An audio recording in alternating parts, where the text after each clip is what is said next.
Welcome to our podcast, Resilient Heroes, where we are dedicated to showcasing the incredible journeys and contributions of women in the field of emergency management.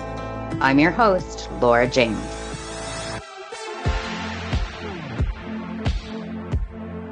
Welcome back to Resilient Heroes, the podcast where we spotlight women who lead with resilience, empathy, and heart in emergency management and beyond.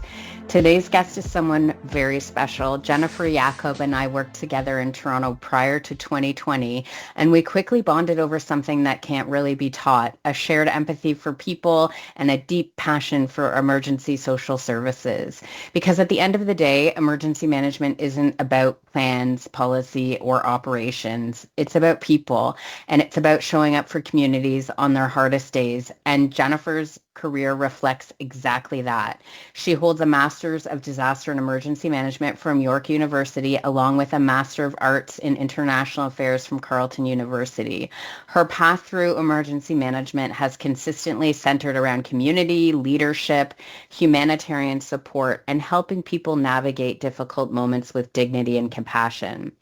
From volunteering with the Canadian Red Cross to supporting vulnerable populations through community outreach programs to leading student engagement and mentorship initiatives, Jennifer has always focused on the human side of preparedness and recovery. And honestly, what I appreciate most about Jen is that she leads with empathy without losing her operational focus, a balance that's incredibly important in this field and really not always easy.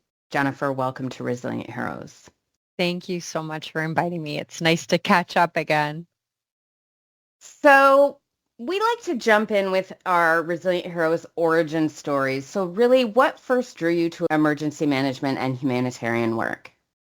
So back in 2010, I was an intern in the Office of the Speaker of the Senate in Ottawa. I was doing my coursework for my Master's in International Affairs at Carleton, and the earthquake in Haiti happened. And I got this backstage view to how these inefficiencies can cause widespread and lasting impacts in emergency situations. And, I was reading the news and then I was going into work and hearing, well, actually, these are the things that are contributing to this. And this is how this mess kind of occurred. And immediately after that, I started researching programs in emergency management. And I decided that was it. My current master's was just not going to cut it for me anymore. That's amazing. A real world scenario plus your work environment really redirected your life's work. 100%. So you've always had a strong connection to emergency social services and supporting people during vulnerable moments. What is it about ESS that resonates with you so deeply? I always say that every emergency, no matter what it is, it's all about people at the end of the day. So, flooding impacts people's homes, people's workplaces, even critical infrastructure emergencies, that impacts like how our society is run. It can stall kind of our regular activities that we come to depend on. We all have, unfortunately, this long drawn out experience of how a pandemic can completely uproot all of our lives. Yes. And our children are continuing to feel the impacts of that in like their foundational years. And so I just think it always comes back to people. And then, the more I kind of worked in emergency management, I saw what a niche area ESS is. It's really at that intersection of emergency management and social services. And I've always been like really interested in the operational and like bringing that really highly efficient lens and applying it to processes that do have an impact on people's lives. And I think also that, when you have just been through something really hard, when you've been through an emergency situation and you're kind of, what's my next step and just kind of a little bit out of sorts about what to do with your life next, having those kind of like structured processes in place for me to come in and say, well, here's what the City of Toronto can do for you, or here's the program that's available to you right now. I think that actually brings comfort for them to see, there is a process in place. Like this person standing in front of me actually knows what they're talking about. It's life-changing. Yeah. Whereas like, the alternative of that is like you're completely left alone to figure things out on your own, or someone tells you something and then that actually ends up not being so true. And so I kind of see this like operational thing as being another layer of providing service to people. I think that is exactly right. And what I've started to think about the term operational empathy, because that's Mm. really it's a different lens. Yeah. You are fully organized, very methodical, very, you are a planner, but you put this empathetic lens over everything that you do. Mm. And that's really important. And I think, women in emergency management, a lot of them have this skill that they're highly Yeah. operational, and Hmm. but then they can layer this skill set over top. Now, looking Hmm. back, one of your early experiences was with the Canadian Red Cross. Yeah. What lessons stayed with you the most from that time, and how did that sort of change how you work with people? Yeah. So I think the big thing from that time was that was kind of the last time I was not the last time. That was kind of my first experience with being face to face with people Hmm. who are going through these kinds of events. And so that's really the foundation of, what I'm doing and what I'm responding to now, because we don't do a lot of client facing work except in kind of more extreme situations. But like I still remember the faces of people that were standing in front of me Yeah. saying, I just lost my house, or I actually have no clothes right now. And like just kind of the look of confusion and uncertainty. And Fear. so Yeah. fear, yeah, absolutely. And so I think that really solidified for me of like, these are real people at the end of the day. And, the city of Toronto is this massive organization. But at the end of the day, like it really is there for those actual people who've been involved. And so some of those stories have just stayed with me throughout my career. And I'm very grateful that I've had those experiences of actually looking someone in the face who's been through this situation. I absolutely agree. And I know that you feel this way too, that, everyone who is in emergency management, and who on the planning side or in the response side, but really operational in the EOC, but has never had a chance to, get Hmm. onto the ground and be in a reception center Hmm. and see how it operates. I mean, that will change how you operate in the emergency operations center once you've had that Absolutely. exposure. Hmm.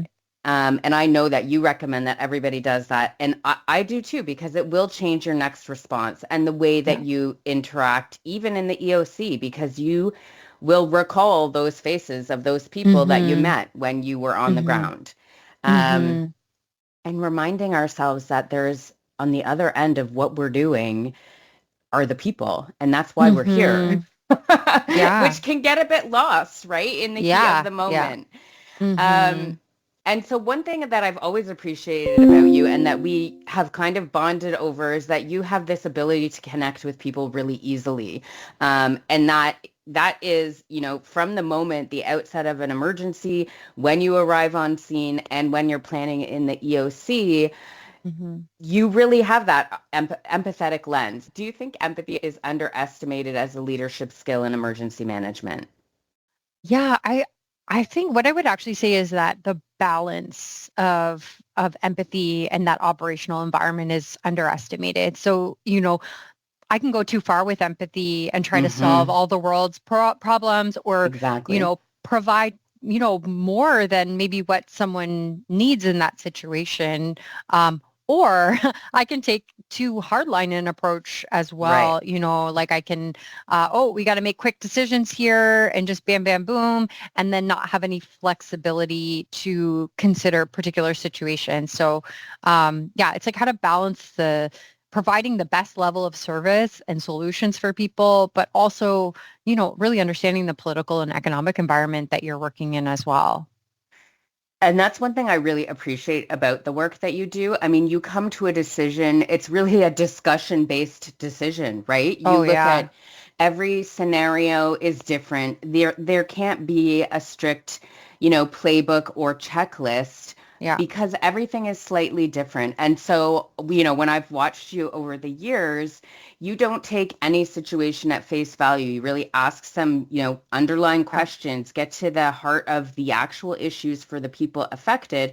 And then you really do try and take into consideration everything around what the services are that are required. And so I actually think that the compassion that you bring and then some of that operational experience, because you've been to so many scenes, you have sort of this depth of experience that allows you to put the compassionate lens over, but then say, okay, but here are the hurdles. And so what's the balance between both? Exactly. So I'm going to pivot a little bit into women in emergency management. Yes. It can still be a space where women feel pressure to prove themselves. Certainly, in the decades that I have grown up in emergency management, it very much has felt that way for some of my career. What has your experience been navigating leadership and operational environments as a woman? I love this question. So I stand on the shoulders of giants for sure. I can truly say that I have consistently in my career felt listened to. I felt that my experience was well regarded, and it's not, based on my own not 100% based on my own competency or my own experience, but it's because of the women who came before me and paved the way, without people like yourselves and the Jen Smithnicks and the Jen The Tatchells, oldies, you can say Jens. it. Yeah. No, no, no. No, and even some of the people who've been on your show, on your podcast previously, I've just really just watched and learned and, just really they've demonstrated the way forward, and they've demonstrated to me what it could look like. That's a great answer. Jen, I love that answer. Thank you. And thank you for giving some praise to, your colleagues and mentors, we all have to bring each other up.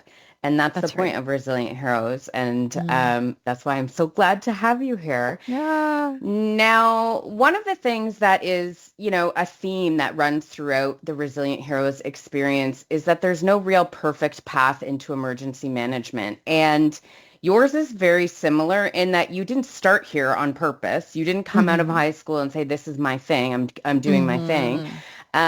Your background combines humanitarian work and international affairs. You really, when you were a student, you got into student leadership really heavily and operational response. So what would you say to someone who, listens to the podcast and or is not in traditional emergency management? Maybe they're coming from the social services side or psychology or something else entirely. What would you say to someone who feels like they don't fit the traditional EM mold? Make a different mold. Yeah, it's really what mold. It comes down to at the end of the day. I look around our office now, and it's like the landscape has completely changed since we worked together. We really have expertise in, like technology and like information technology and, more of that social services background and, community initiatives. And, there's really been an intentional, gathering of people who come from these really diverse skill sets. And it only is a benefit. It's only a boon to our office to have all these different people. That's right. And like, I often will say to people, like, we equally need, I don't know who's who the examples are that people would know. In our office, I say we equally need a Markham as we need a Caitlin. And so that just kind of represents like we need that IT person who can get our computers plugged in as we need, the people who has ESS experience, as we need the people who have training and exercise experience. And that doesn't necessarily need to come from an EM background as well. It's helpful if, you have touch points in EM, but I mean, people can learn how to do anything. It's just, bringing your own experience and figuring out how it relates to emergency management. Yeah, really bringing your passion and your expertise to the program. And, like I started out non-traditionally in forestry, forest fires and flooding, right? And then here I am. And so On a recent episode of the podcast, I talked about how when I was at the hurricane conference this year, there were so many women that were coming up and saying, we love the podcast, we listen to the podcast, but we don't think we're resilient heroes because we're not an emergency manager or we're not the emergency manager in the office. And I said, listen, an emergency manager is just a title, and a resilient hero is someone who supports the system that's bringing the response and recovery to your community, right? That's right. And I think you don't have to necessarily be like, oh, I'm the woman in emergency management. No. You can be, like you said, like a resilient hero who's supporting. Like this is not like an individual activity, to be an emergency manager. Yes. It's a team effort. I know. And I feel like there is still a lot of almost like imposter syndrome, for women who've done, decades of work behind the scenes. Come to the table. The Resilient Heroes table is ready to support you. We're all in this together. And also we recognize the work that you do is valuable. Like that's, I think, one of the huge benefits that women bring to the table is that like they see beyond these boundaries of like, oh, well, you were in emergency services or you were, you did this kind of work. And it's like, well, actually, like the work you were doing over in, with social assistance programs like that also has great bearing on what we do as well. 100%. So, I mean, the background, the life that you bring to the table is so important. So I want to talk a little bit about engagement because you spent years supporting student engagement and then professional development in emergency management. And so why do you feel that building the community in emergency management sort of beyond the day-to-day work that we do is so important?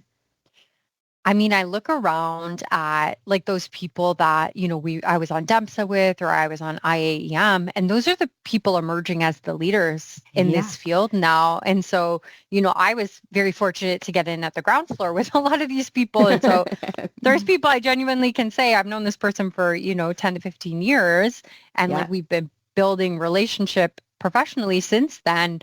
But like, that doesn't have to be like, even if you're just starting out, like, start now. I keep going back to, but like this is not an individual field. This is a field where you're constantly talking to your colleagues, even if you're in different municipalities or different organizations. There's so much information we can share with one another, and like particularly in the GTA, we're really trying to reach out and create kind of more regional tables to say like, hey, just because something's happening in Toronto, we fully recognize this has broader impacts on the whole GTA region, right? Like you can't just, it would be so foolish to just say, oh, well, Toronto, we just take care of our own stuff. And, we look at like the World Cup coming up and it's just like, well, like that has impacts on the whole region and like significant day-to-day impacts on the whole region. And so, I'm happy to see more of a shift. And that's always kind of been my attitude. Like even from the time I worked at the Red Cross,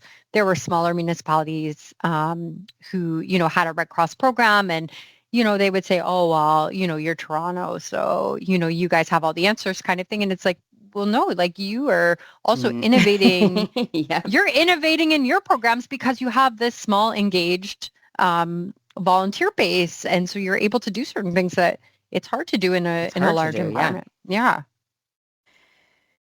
I'm going to shift a little bit here and talk about something that we like to acknowledge here on Resilient Heroes, which is becoming a mom and how it can change the way that many of us see risk and preparedness and even how we lead and move into leadership positions. So you have 3 little ones. I do.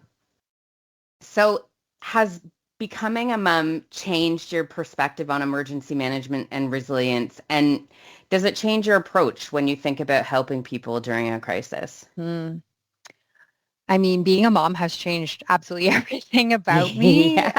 It's changed, my personality. It's changed my work ethic. It's made me really value my working time because now, like since becoming a mom 6 years ago, now it's like every minute I spend at work is away from my kids. And Mm-hmm. so that better be like, I better be giving it my all, because otherwise, why the heck am I not with my kids, Yes. 100% of the time kind of thing. And, that's obviously not a possibility for everybody or in every season of life. But, yeah, I really regard my working time now as like, I want to produce something that my kids can be proud of their mom about, and Oh. particularly my daughter. I want my daughter to see a mom who is not afraid to be out there changing things for the better, so that she is growing up Mm-hmm. knowing that she can change things for the better too. Yeah. I love that.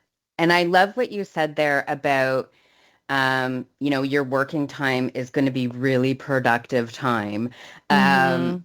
and because you're trying to fit in all your amazing ideas into a very distinct window of time because your Mhm. priorities have shifted a little bit. That's it. Um, you don't want to work 12 hours a day anymore. You want to get home to the little faces. Um, Mhm. and so you and I had a chat earlier about boundaries, and like you have Mhm. become really good at setting boundaries that make sense for you. Yeah, I definitely, and now that I lead a team as well, I've had a lot of opportunities to provide that kind of perspective for my team too, because, Yeah. one of my team members also has kids, and I'm like, no, you can't just work 24 hours a day. Like, that's not my expectation of you. My Yeah. expectation of you is that you work what you signed up for, and that you take care of yourself and take care of your family, because that's what's really important. And let me ask you this. When you look at your ESS program, has motherhood changed, your perspective on any of those procedures or policies, or brought to the top anything that you hadn't thought of before? This I is a Yeah, trick like this is question. a this is a really deep question, It actually, because I is. think one thing that I've really seen, watching kids grow and watching them develop, is that they are actually just small human beings. They are actually just real people when they were Yeah. young, believe it or not, and that I see the very same like base desires and, need for security and need for comfort and Yes. all the things that people need in emergency situations, and are maybe, like experiencing these vulnerabilities. Like, children are that they're the most vulnerable. And so, Yes. I think it's really helped me to kind of boil down, okay, what are the things that people need at the end of the day? And like, let's reduce all the noise about all these other, nice to have kind of things. And let's really focus on providing them the best of those things. I love that. I'll share with you another resilient hero. Her name is Ren Baumgarten, and she has a social media where she helps. It's called Emergency Momager, where she helps Oh, other emergency managers, but also moms, figure out how yeah. you need to be emergency ready. Just since she's had her daughter, because she's like, I didn't think about so many things.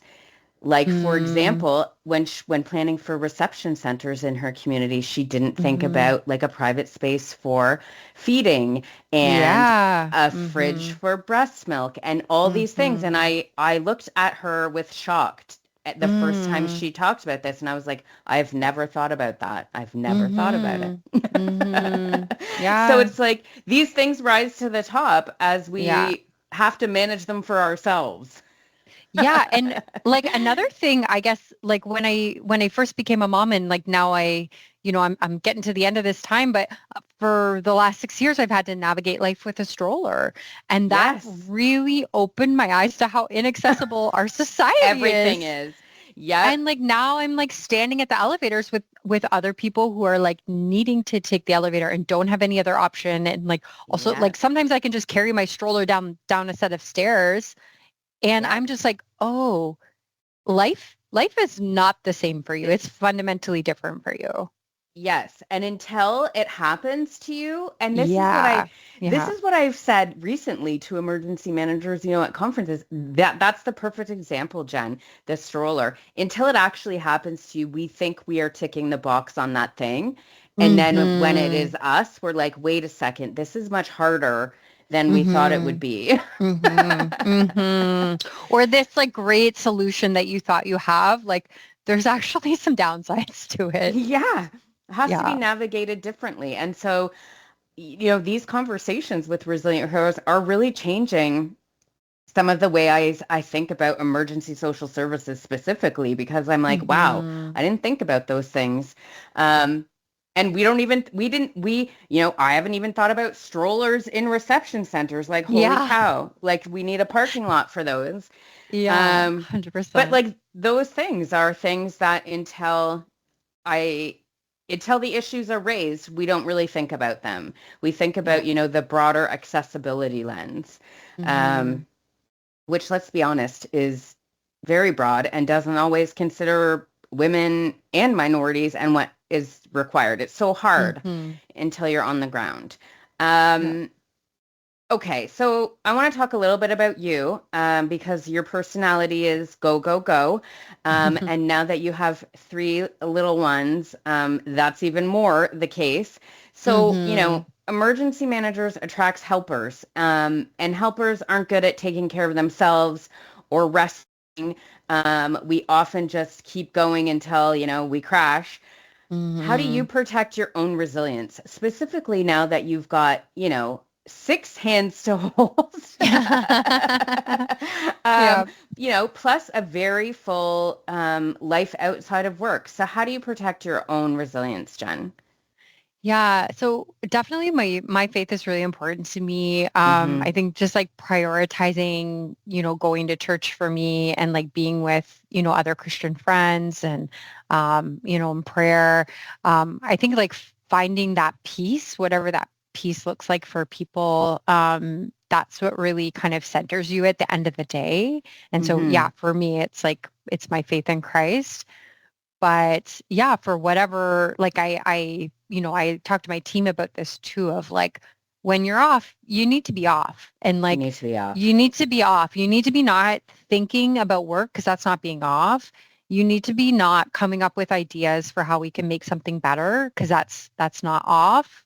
Like whatever off is for you, you need to decide what's like the most important thing and what's gonna really give you real rest. It's really hard. Yeah. It is really Yes. hard, right? I mean, we're Yeah. attracted to this business for a reason. Um, Hmm. Thank you for sharing those strategies. Now, what's something you think people misunderstand about resilience? I think it's just not a one size fits all kind of thing. And I think it can look like really vastly different for different people. Because I like kind of similar to what I just said, but my piece is going to look a lot different than your piece, than any other, woman's piece in this field. And, how I go about, some people might just need to sit in a quiet room and just like meditate on that. Some people might need to go for a run. Some people might need to just be surrounded by a loud crowd of people they love. Like it Yes, just, it just has to fit your life and what actually makes sense for your life. I love that. Make it fit somehow. Make it fit. Make it fit. Okay, so my favorite part of Resilient Heroes interviews is the lightning round. Are you ready? I'm a little nervous. Okay. I know, because I mean, but usually the questions are generally similar, so like they're not meant to be scary. But Okay. what's one word that defines resilience for you? Peace. I love that. Coffee, tea, or emergency snack that is your favorite when you have long hours ahead of you?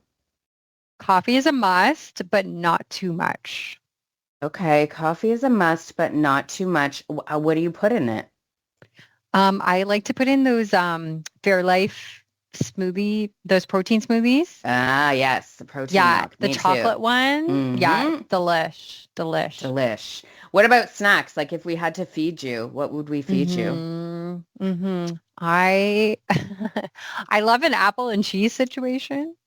Or That's like, good. Yeah, yeah. yeah, like a protein bar, something like that. Something I know, like, obviously my heart would love to have chocolate and cookies all day long, but my head knows that that's not going to make me last for too long either. Yeah. Apple and cheese is a good one. Nobody said that, but that's like the perfect combination of like the protein, the fiber, and like, you're crunching on something, you're getting satisfaction. I love that. That's the what they recommend in like the resources for pregnant women, and that one's just stayed with me since like the first time I was pregnant. Because you've been pregnant forever. Yeah. It's like, this is it. This is the ultimate snack. Tell us a lesson you learned the hard way.